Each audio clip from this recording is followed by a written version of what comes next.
Okay, ಈಗಾಗಲೇ ಭಾರತ ಪಾಕಿಸ್ತಾನದ ನಡುವೆ ರಾಜತಾಂತ್ರಿಕ ಯುದ್ಧ ಆರಂಭ ಆಗೋಗಿದೆ. ಭಾರತ ಕೂಡ ಕೆಲವೊಂದು ನಿರ್ಬಂಧಗಳನ್ನು ವಿಧಿಸಿದೆ, ಪಾಕಿಸ್ತಾನ ಕೂಡ ನಿರ್ಬಂಧ ವಿಧಿಸಿದೆ. ಇದರ ನಡುವೆ ಭಾರತವನ್ನು ಮತ್ತೆ ಮತ್ತೆ ಕೆಣಕ್ತಾ ಇದೆ ಪಾಕಿಸ್ತಾನ.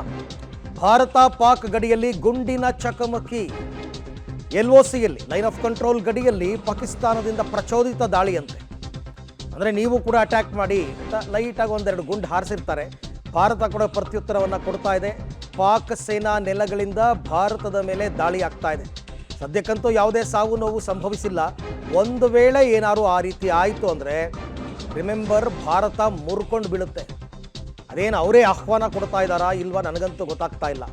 ಒಂದು ವೇಳೆ ಏನಾದರೂ ಅಟ್ಯಾಕ್ ಮಾಡ್ತು ಅಂತಂದರೆ ಭಾರತ ಮುಟ್ಟು ನೋಡ್ಕೋಬೇಕು, ಕನಸು ಮನಸ್ಸಿನಲ್ಲೂ ನೆನಪಿಸ್ಕೋಬೇಕು. ಆ ರೀತಿ ಕೊಡುತ್ತೆ ಏಟು. ಈಗಾಗಲೇ ಗಾಯಗೊಂಡ ಹುಲಿಯಂತಾಗಿದೆ ಭಾರತದ ಸೇನೆ.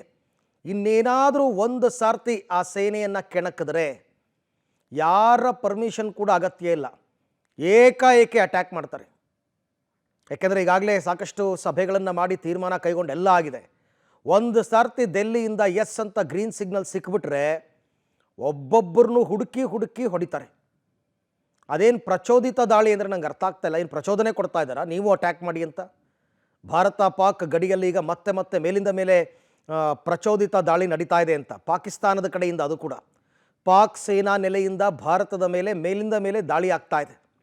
ಸದ್ಯಕ್ಕೆ ಸಾವು ನೋವುಗಳ ಬಗ್ಗೆ ಏನು ಮಾಹಿತಿ ಇಲ್ಲ.